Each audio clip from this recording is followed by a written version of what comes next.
श्रीमद् भगवद गीता यथारूप अध्याय 15 पुरुषोत्तम योग श्लोक 9 के बारे में हम जानेंगे। श्रोतम चक्षुआ स्पर्शनम च रसनम घ्राणमेव च अधिष्ठाय मनश्चायम विषयानूप सेवते।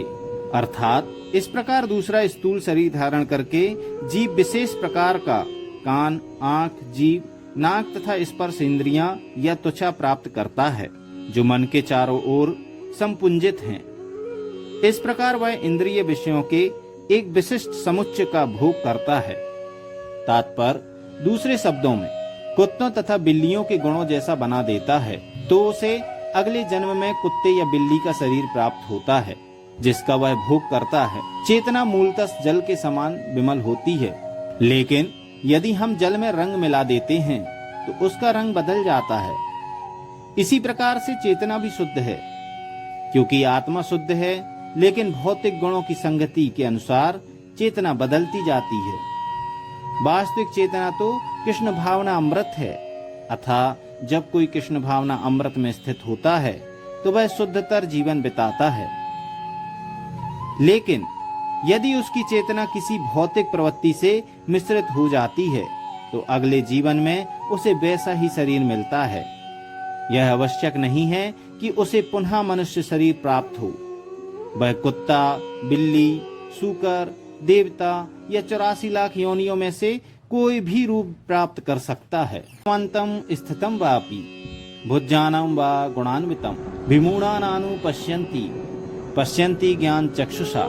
अर्थात मूर्ख ना तो समझ पाते हैं कि जीव किस प्रकार अपना शरीर त्याग कर सकता है, ना ही वे यह समझ पाते हैं कि प्रकृति के गुणों के अधीन वह किस प्रकार के शरीर का भोग करता है। लेकिन जिसकी आंखें ज्ञान में प्रशिक्षित होती हैं, वह यह सब देख सकता है। तात्पर्य ज्ञान चक्षुषा शब्द अत्यंत महत्वपूर्ण है।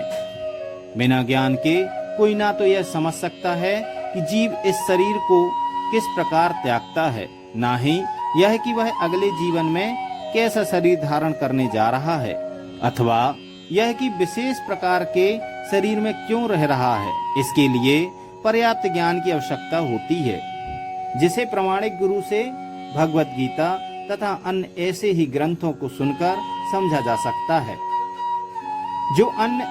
जो इन बातों को समझने के लिए प्रशिक्षित है, वह भाग्यशाली है। प्रत्येक जीव किन्हीं परिस्थितियों में शरीर त्यागता है, जीवित रहता है और प्रकृति के अधीन होकर भोग करता है। फलस्वरूप वह इंद्रिय भोग के भ्रम में नाना प्रकार के सुख दुख सहता रहता है। ऐसे व्यक्ति जो काम तथा इच्छा के कारण निरंतर मूर्ख बने रहते हैं, अपने शरीर परिवर्तन तथा विशेष शरीर में अपने वास को समझने की सारी शक्ति खो बैठते हैं। वे इसे नहीं समझ सकते, किंतु जिन्हें अध्यात्मिक ज्ञान हो चुका है, वे देखते हैं कि आत्मा शरीर से भिन्न है और यह अपना शरीर बदलकर विभिन्न प्रकार से भोगता रहता है। ऐसे ज्ञान से युक्त व्यक्ति समझ सकता है कि इस संसार में बद्ध जीव किस प्रकार कष्ट भोग रहे हैं। अतएव जो लोग कृष्ण भावना अमृत में अत्यधिक आगे बढ़े हुए हैं, वे इस ज्ञान को सामान्य लोगों तक पहुंचाने में प्रयत्नशील रहते हैं, क्योंकि उनका बद्ध जीवन अत्यंत कष्टप्रद रहता है। उन्हें इसमें से निकलकर कृष्ण भावना भावित होकर आध्यात्मिक लोक में जाने के लिए अपने को मुक्त करना चाहिए। इसी तरह अन्य श्लोकों की जानकारी के लिए और अन्य अध्यायों की वीडियो देखने के लिए आप हमारे चैनल को लाइक और सब्सक्राइब कर सकते हैं। साथ में बेल आइकन जरूर दबाएं, ताकि आने वाली वीडियो के नोटिफिकेशन सबसे पहले आपको प्राप्त हों। जय श्री कृष्णा, राधे राधे, धन्यवाद।